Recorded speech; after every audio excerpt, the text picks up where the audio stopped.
Jérémy Lachal, Bibliothèques sans frontières, Libraries Without Borders est une organisation non gouvernementale créée il y a maintenant 7 ans. Quelle est sa vocation ? Bibliothèques sans frontières vient en appui aux bibliothèques dans le monde entier. On a je dirais, ce principe qui est de dire que la bibliothèque, c'est pas simplement un endroit qui abrite des livres, c'est un espace où les gens viennent se rencontrer, viennent construire ensemble des projets, viennent s'ouvrir sur le monde, s'éduquer, s'informer. Et justement avec cette idée que la bibliothèque réunit les gens et permet de créer les futurs possibles. Alors, il y a quelque chose d'assez fascinant quand on voit les migrants, les réfugiés, quand il y a des crises dans le monde, par exemple en ce moment les réfugiés syriens, il y a souvent ce regard misérabiliste. Alors ce sont bien entendu des gens dont le destin est terrible, mais ce qu'on oublie souvent, c'est que ce sont aussi parfois des étudiants, ou pas forcément d'ailleurs, qui disent « je n'ai même plus un livre en fait, je n'ai rien, je peux même plus lire ». Bien sûr. Le temps moyen passé par un réfugié dans un camp dans le monde, c'est 17 ans. Ce chiffre est absolument terrifiant. C'est-à-dire que, évidemment, ça ne va pas être ça pour tout le monde, mais c'est une moyenne.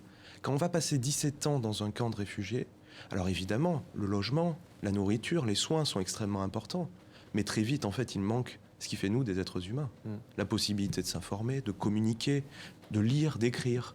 Et ça touche 45 millions de personnes aujourd'hui. Alors évidemment, on parle beaucoup de la crise syrienne. 3 600 000 personnes aujourd'hui réfugiées hors de Syrie, sans compter les déplacés à l'intérieur du pays.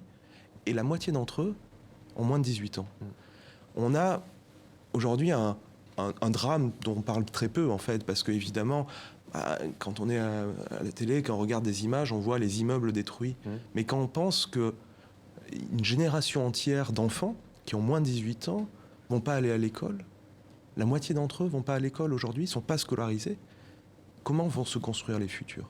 Et c'est là où, effectivement, il est extrêmement important non seulement d'aider ces populations en apportant la nourriture, le soin, le logement, mais aussi de leur donner la possibilité de se construire un Alors futur, justement, se votre projeter projet dans phare, l'avenir. vous, c'est l'IDIS Box. Est-ce que vous allez pouvoir l'apporter justement à des Syriens? Je crois qu'un projet est en cours en Jordanie, par exemple. Oui, tout à fait. Dès le début de l'année prochaine, une première IDS Box sera implantée donc, dans le camp de réfugiés de Asrak en Jordanie, qui est un des nouveaux camps qui vient de voir le jour, parce que les réfugiés continuent d'affluer.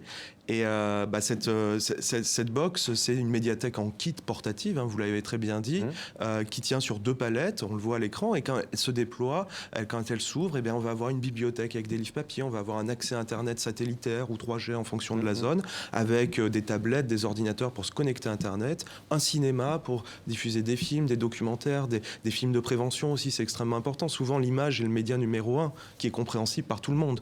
On va aussi trouver beaucoup d'outils créatifs. Parce que ce qui nous intéresse derrière tout ça, c'est qu'on travaille beaucoup sur le contenu.